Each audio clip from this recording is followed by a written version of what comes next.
Welcome to One and Only, your favorite, Proverbs on Demand. Today's proverb is, "A man who is his own lawyer has a fool for a client." It is a wonderful proverb which is very much relevant not just in court of justice but also in court of public opinion.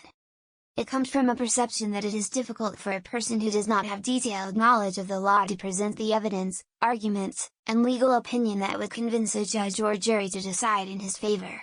The phrase, "A man who is his own lawyer has a fool for a client," means that a wise person, if blamed, should have others to defend him, such as lawyers.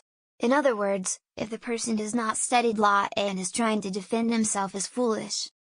This proverb is based on the opinion, probably first expressed by a lawyer, that self-representation in court is likely to end badly.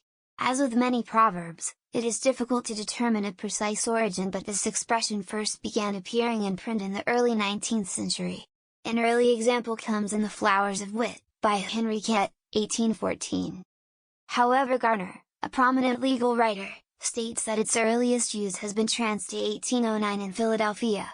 It is very interesting to note, he states, that the Alabama Bar Association considered it a rule for its members that they should not represent themselves in the cases they are involved.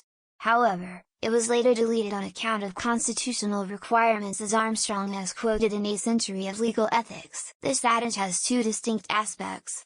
The first addresses a principle in American law that allows an individual to represent himself or herself in most judicial proceedings, such as criminal or civil trials. This is called acting pro se, which is Latin meaning for oneself.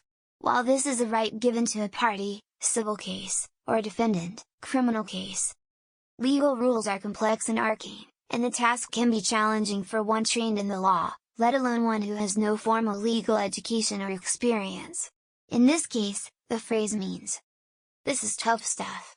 You would be foolish if you try to represent yourself." The second aspect of this saying covers a circumstance where someone who is a lawyer tries to represent himself or herself. Most lawyers and judges believe that the same rules apply as if the defendant or party were a lay person. In fact, some would argue that a lawyer representing his or her own interests is even more foolish than a lay person. A lawyer may have the arrogant view that she or he knows the law and is an excellent advocate.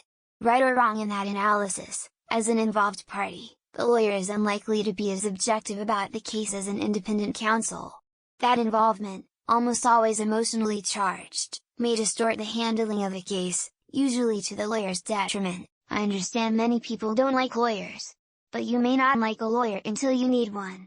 There are ways to make sure you protect your interests when you are facing serious charges. Ask your attorney what their plan is. Tell your attorney what your goals are. Be realistic in your situation. And above all, be honest with your attorney. That's all for now. Thank you so much for your time. Subscribe to Proverbs on Demand to get notifications about new proverbs daily. Like and share the video if you want. Have a good day and a better night. See you next time.